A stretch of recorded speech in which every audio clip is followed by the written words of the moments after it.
Assalamualaikum warahmatullahi wabarakatuh. Waalaikumsalam warahmatullahi wabarakatuh.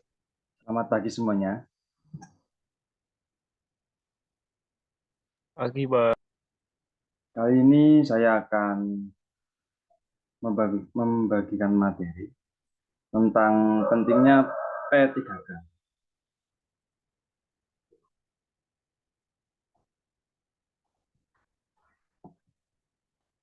Jadi nanti topik yang akan saya bahas itu mengenai yang pertama itu pengertian P3K, yang kedua manfaat P3K, yang ketiga tindakan dalam P3K, yang keempat itu prinsip atau sikap dalam melakukan P3K, yang ketiga obat dan alat P3K.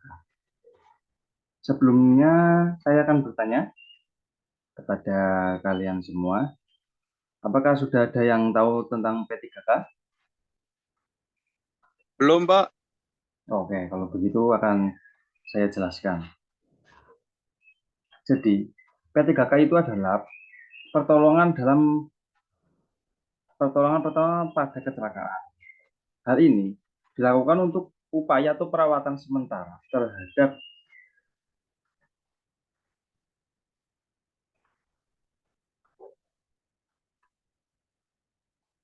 terhadap korban kecelakaan. Dilakukan untuk memberikan rasa tenang pada korban, mencegah atau mengurangi rasa takut dan gelisah, serta mengurangi bahaya yang lebih besar.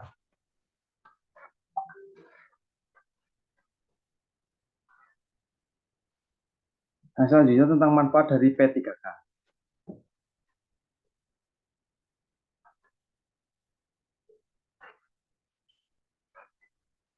Yang pertama itu menyelamatkan nyawa atau mencegah kematian. Hal ini bisa dilakukan dengan memperhatikan kondisi dan keadaan yang mengancam korban, melaksanakan tes unitas jantung paru atau RCP kalau perlu, menjerit dan mengatasi pendarahan. Yang kedua, mencegah cacat yang lebih berat atau mencegah kondisi yang memburuk. Hal ini bisa dilakukan dengan melakukan diagnosis menangani korban dengan berbatas logis, memperhatikan kondisi atau keadaan penyakit yang terjadi. Yang ketiga, menunjang penyembuhan. Ini bisa dilakukan dengan mengurangi rasa sakit dan rasa takut. Yang selanjutnya mencegah infeksi, merencanakan pertolongan medis dan translasi korban dengan cara yang tepat. Poin yang ketiga yaitu tentang tindakan dalam P3K. Jadi ketika pertolongan pertama itu apa saja sih yang perlu kita lakukan? Yang pertama itu panggil dokter secepat mungkin. Bila dokter tak segera datang, langsung antar korban ke rumah sakit. Yang kedua, hentikan pendarahan. Yang ketiga, mencegah dan mengatasi shock atau gangguan keadaan umum yang lainnya. Yang keempat, mencegah infeksi pada korban. Lalu untuk poin yang keempat, ini prinsip atau sikap dalam melakukan P3K. Prinsip dalam penanganan P3K yaitu bersikap tenang dan tidak panik. Selanjutnya, berikan pertolongan dengan cara yang cepat dan tepat. Lalu sebelum mengetahui berat ringannya cedera yang dialami, jangan cepat-cepat memindahkan atau menggeser korban. Selanjutnya, jika ada luka, diusahakan agar korban tidak melihatnya, sebab dapat membuat korban menjadi panik. Yang keempat, setelah mendapatkan pertolongan pertama, korban sebaiknya segera dibawa ke dokter, rumah sakit, atau puskesmas untuk mendapatkan pertolongan yang lebih lanjut. Ini untuk yang kelima, obat dan peralatan dalam P3K. Obat yang perlu dalam P3K, biasanya kan memang ada kotak khusus untuk P3K yang isinya itu berupa obat-obatnya dan peralatan. Apa saja yang biasanya yang ada di dalam kotak tersebut, kotak P3K. Yang obatnya itu biasanya obat menghilang rasa sakit, obat luka bakar, obat luka ringan, obat penyadar korban pingsan. Terus untuk peralatannya yang biasanya ada dalam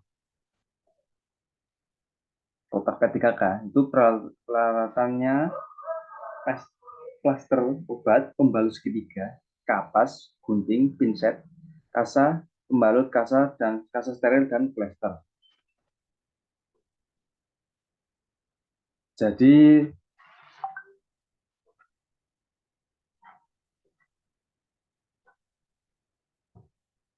sekian dari materi yang Bapak sampaikan kali ini. Apakah ada yang ingin ditanyakan atau yang kurang jelas gitu?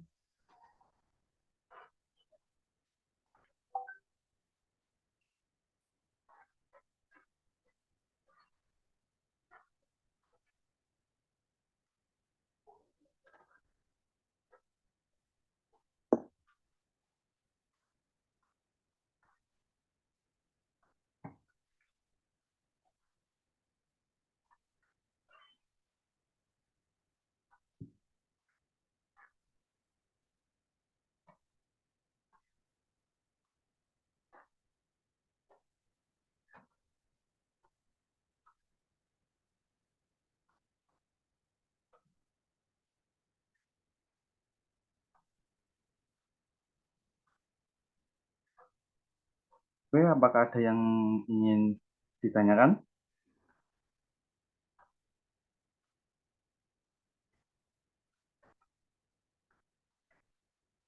Oke, Bapak tunggu sebentar. Mungkin ada yang ingin ditanyakan apabila ada yang belum jelas gitu.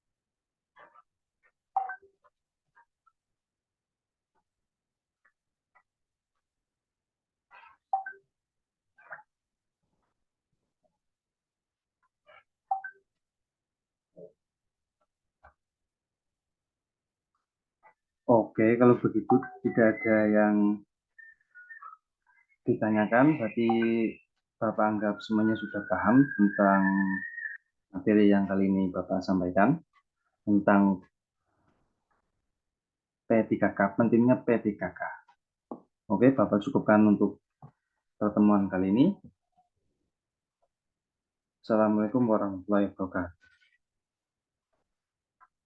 Waalaikumsalam warahmatullahi wabarakatuh.